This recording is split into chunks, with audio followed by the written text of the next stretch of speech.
Even if you have the best melody on the planet, if your drums are horrible, it'll ruin the beat. Those mistakes will cost you. I've worked with artists from Future to Tyga to 21 Savage and taught thousands of producers through my online class at chamberscourses.com. So I'm going to show you the top mistakes I see with drums and how to fix them. Today I'm using my new Iconic 2 drum kit, easily the most powerful and crisp sounds I have. Let's get started with the first one. It's probably the most noticeable. Let's take a listen.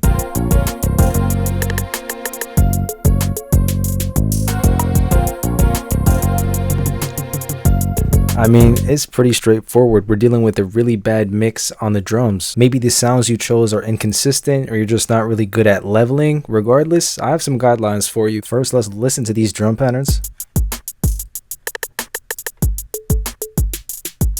We got to get the sounds right. Honestly, using drums that are already mixed is 80% of the work done. I'm going to go into Iconic 2 and start replacing the sounds. Starting with a kick. I mean, there's one that already better. Let's get a snare. Stretch it out. Definitely have a better hat.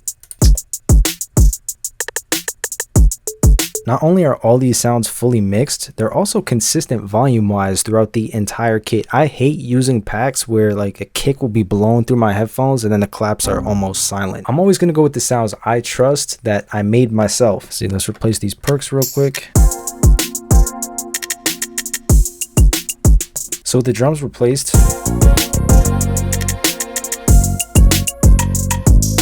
it's exactly why drum sound selection is so important. The next stage is we're going to set the level for the melodies. I love to be right in this area between -6 and -9 decibels on the melody. When I'm hitting that area, I know I'm ready to add the drums in.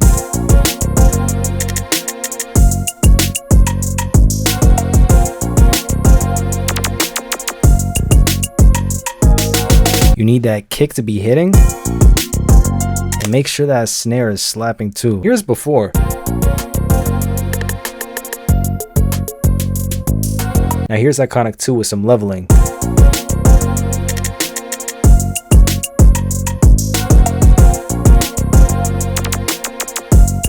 We barely did anything, just simple leveling. So do yourself a favor, use drum sounds that are professionally mixed and consistent. That's Iconic 2 for you. It's gonna save you a ton of time and the drums always hit. Link is down below for you. You might have the perfect mix, but you still might be ruining the beat. Let's look at this next mistake. I'm gonna play it. You might not notice it though.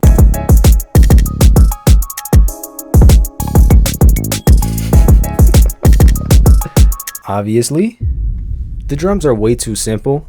There's way too much empty space. I'm kidding. This is what you call a crime scene.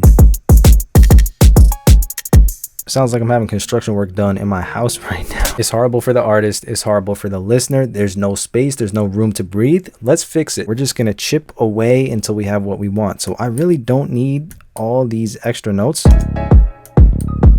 So maybe just 1, 2, 3 is fine. I don't need a triple hit. We could go boom, boom. Let's just do like 2. Let's go to the snare. Don't need that middle note right now. Uncomplicate. Get rid of these in-between notes. We'll leave some rolls though. This we don't need. Open hat. Do we need those 3 hits every single time? No, we can get rid of this middle one for now. And lastly, I have the percussion. I want to make sure they all have their own lane. I wouldn't put that there. Don't need a triple cowbell. Come on. We give the melody its own space and the bass its own space to say what they need to say.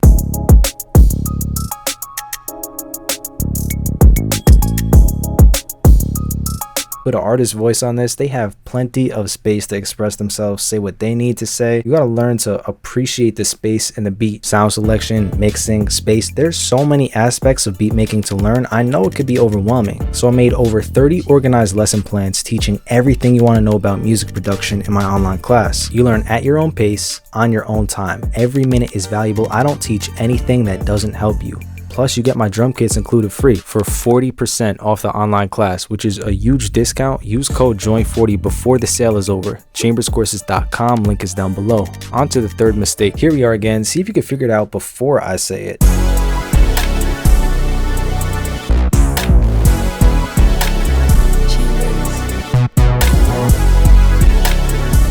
If you guessed, the kick is weak as hell. You got it. It's not just about the sound. This time, there's other factors involved too. We can start by replacing it with a kick that actually hits from Iconic 2. That's the one. The real topic I want to talk about is polarity. If you ever notice when you mix a kick in an 808 or a bass sound and that 808 goes up and then you try to layer a kick on top of it but it's weak, it's a polarity issue. Listen very closely. I'm going to reverse the polarity on the kick and play it. Again. Now listen when I take it off. It hits so much harder, right? That's what you want to look out for. Different notes and pitches in bass sounds interact with kicks in different ways. With that in mind, I'll go through this song and test each bass tone with the kick polarity on or off, just to see if it could be hitting harder. So the next time you use the 808, you go up an octave, you layer the kick and it sounds weak, flip the polarity and it's gonna hit. Another way to get bass and kicks hitting, I gotta show you my secret weapon. It's a plugin called Vitamin from Waves. And you have 5 frequency ranges here. I like to solo the low and then play it. This is on the bass. And then you turn it up, maybe the low mids too. And then my favorite little trick, if you want a little bit of grit to it, a little bit of high-end crisp on it, solo the highs. And that's going to saturate the high end on that bass and really bring the presence out. Just listen to how much power it gives.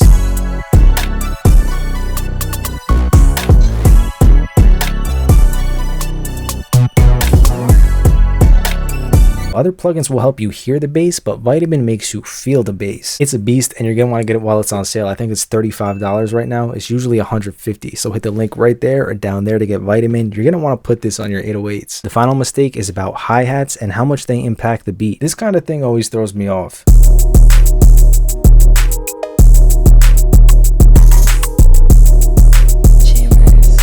Why is that 808 hitting like that, you might ask? It's my new signature Chambers 808 from Iconic 2. It's a good beat. It's just the hats are so distracting and out of place.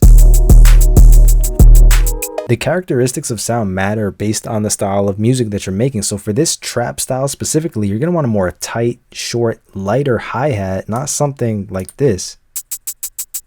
It's just like a really heavy, scratchy hi-hat that's not fit for this style of music. If we replace it with some like hat accurate,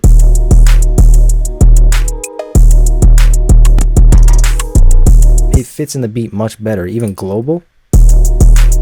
There you go.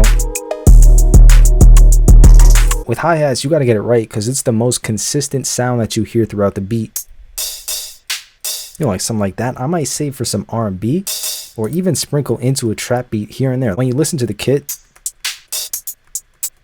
that's why there's such a wide variety of characteristics of sounds, not just with the hats, but with the perks, the kicks, the snares, all of it. Hope this could help so you could avoid these things when you make beats. If you're ready to take your learning seriously, you got 40% off the online class with code JOIN40 at chamberscourses.com. Links to everything down below. Thank you so much for watching. It's Chambers, and I'll see you in the next one.